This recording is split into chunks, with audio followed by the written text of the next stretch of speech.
Hey guys, this is Don and welcome to Dragon's Forge. In today's video, we're going to go over the new Orfist that was revealed earlier this week. Before we dive into the deck list, let's go over why we might choose the new Orfist over the old Orfist. Our first reason why we might choose the new Orfist over the old Orfist is the ability to pull our orders out of the drop zone and place them into the order zone. And then our second reason is that the new Orfist allows for multi-attacking to be more consistent. The trade-off here is that we're less consistent in creating the Shadow Army tokens that we need for the deck, but with a couple tweaks we can take that into account and make the deck work effectively. So to kick things off, we start off with Cardinal Dominus Orfist Regis. We're going to have 1 in the ride deck and 3 in the main deck. And Orfist Regis has the ability of when this unit is placed on Vanguard Circle, choose up to 1 world card from your hand or drop and put it into your order zone. Then as well, he has the ability of auto on the Vanguard Circle when this unit attacks. If your world is Abyssal Dark Knight, you can counterblast 1 and discard a card from your hand, and for every 2 world cards in your order zone, call up to 1 Shadow Army token to Rearguard Circle. And this unit gets power plus 5,000 until the end of the battle. So for the first ability, Orfist Regis allows us to get those set orders out of our drop that could have ended up there either through riding up through our ride chain, or we could have soul blasted as we've soul charged through the game. Whereas with the old Orfist, once those orders hit the drop, they were basically gone forever. Then as for the second ability, depending on how many of our orders that we have in our order zone, we get Shadow Army tokens and a boost to Orfist Regis. So for every 2 orders, we get 1 Shadow Army token and plus 5,000 to Orfist Regis. As this is an on-attack ability, this allows us to place a Shadow Army token over another rearguard that's in rest to allow for additional attacks. If we have 4 to 6 orders in the order zone, it allows for us to get more than 4 attacks. Next up, we have Cardinalnoid Cubisia with 1 in the ride deck, with the ability of when a world is put into your order zone, choose one of your units and it gets power plus 5,000 until the end of the turn. And then on the rearguard circle, during your turn, if your world is Abyssal Dark Knight, this unit gets power plus 5,000. Our primary reason why we're running Cubisia is it allows for a little bit of extra aggression in the early game, plus it's just part of our ride chain. Next up, we have Cardinalnoid Route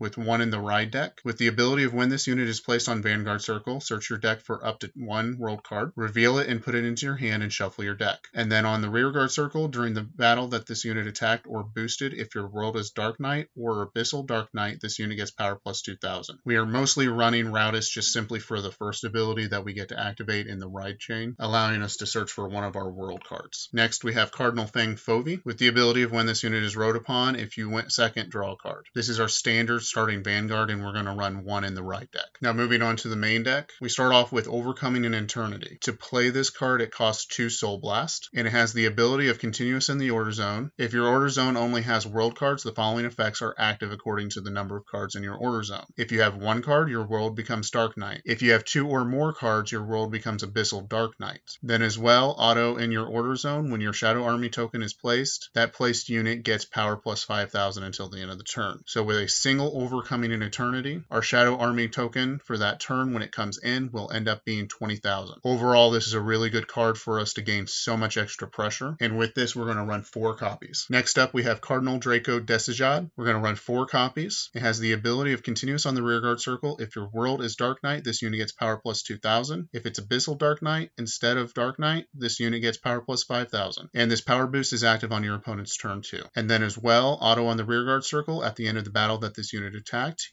You can retire 3 Shadow Army tokens and stand this unit. Decejad is one of our absolute best cards in the deck, and under ideal conditions, we can hit 6 attacks with Decejad. Next up, we have Cardinal Draco Edelverd. We're going to run 4. With the ability of continuous on the rearguard circle during your turn, if your world is Dark Knight, this unit gets power plus 2,000. If it is Abyssal Dark Knight instead, it gets power plus 5,000. And then as well, auto on the rearguard circle at the end of the battle that this unit attacked, you can retire a Shadow Army token and choose one of your opponent's rearguards and retire it. The first thing to take note of is the power boost is only on your turn, unlike Decejad. And then the secondary ability is just another one of those abilities that allows us to control the field better and actually get usage out of our Shadow Army tokens more than what we would if we just called over them with the new Orfist. Next up, we have Cardinal Fang Dadai. We're going to run 2 of it. When this unit is placed on rearguard circle, if your world is Abyssal Dark Knight, you can counterblast 1 and call a Shadow Army token to rearguard circle. Dadai is mostly in the deck to help stabilize utilize this when it comes to production of Shadow Army tokens, as we're going to need them for all of our abilities to retire them and also to maintain pressure. Next up, we have Halloween Moonlit Night at 4, with the cost to play of Soul Blast 1, and the ability of when this card is put into the order zone, draw a card. Then as well, continuous in the order zone, if your order zone only has world cards, the following effects are active according to the number of cards in your order zone. 1 card, your world becomes Dark Knight, or 2 or more, your world becomes Abyssal Dark Knight. The primary reason why we're running this card at 4 is the extra draw, as extra draw in the deck is going to be critical because we want to be riding Orfist Regis more regularly. Next up, we have Detonation Mutant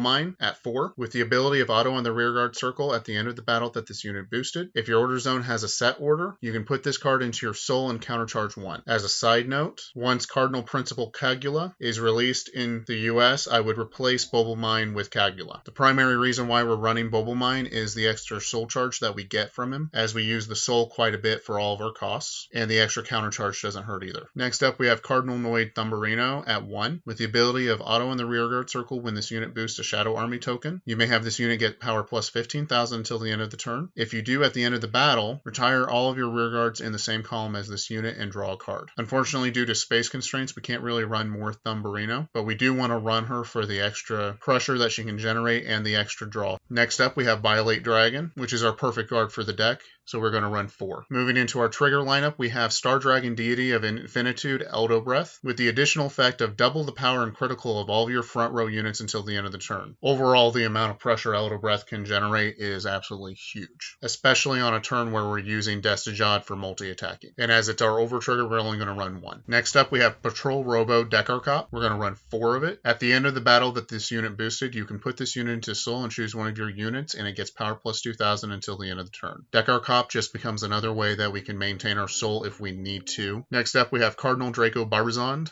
at 3, which is just a vanilla critical trigger. Next up, we have Ameliorate Connector at 4. With the ability of continuous on the Guardian Circle, if your opponent's Vanguard is grade 3 or greater, this unit gets shield plus 5,000. I've chosen to run the extra draws specifically to allow us to get Orfist Regis more consistently, to allow us to fill up our order zone quickly. Alternatively, you could run the front trigger in this slot and it would work well as well. Next up, we have Cardinal Prima Nobellum, which is our vanilla heal trigger, and we're going to run 4 of her. Now here's the full deck list that we covered. Overall, the new Orfist Regis, in my opinion, is a vast improvement over the old Orfist, and I expect it to do even better as we get more support for it. If you liked the video, please like, comment, and subscribe. Until the next time, see ya.